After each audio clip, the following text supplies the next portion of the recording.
북한이 새해 들어 처음으로 탄도미사일로 추정이 되는 발사체 여러 발을 발사했습니다.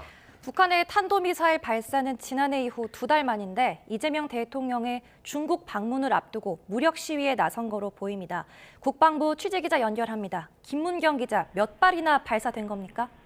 네, 합동참모본부는 정확한 숫자는 공개하지 않고 북한이 탄도미사일로 추정되는 발사체 여러 발을 발사했다고 밝혔습니다.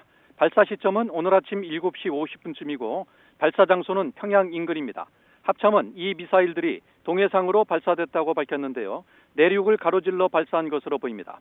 일본 방위성은 북한이 발사한 탄도미사일 추정 물체가 일본의 배타적 경제수역 바깥쪽에 낙하한 것 같다고 전했는데요. 이로 미뤄 사거리는 최소 300km에서 1000km 수준의 단거리 탄도미사일로 추정됩니다.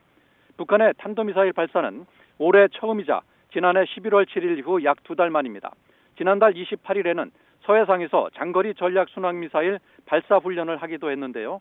순항미사일은 제재 대상이 아니어서 군이 별도로 공개하지는 않았습니다. 북한은 이재명 대통령의 중국 방문을 앞두고 탄도미사일 도발을 감행하면서 무력 시위라는 점을 분명히 한 것으로 보입니다.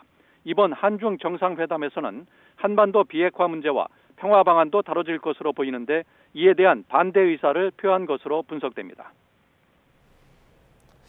김정은 위원장이 군수 분야 행보도 지속하고 있다는 소식이죠? 네, 그렇습니다. 탄도미사일 발사 전날인 어제 김정은 국무위원장은 전술 유도무기 공장을 둘러보고 생산량을 확대할 것을 지시했습니다. 김 위원장은 이 자리에서 생산량을 2.5배 더 확대할 필요가 있다고 주문했는데요. 이 전술 유도무기는 이스라엘제 정밀 대전차 무기인 스파이크와 비슷한 무기체계 불세포인 것으로 보입니다.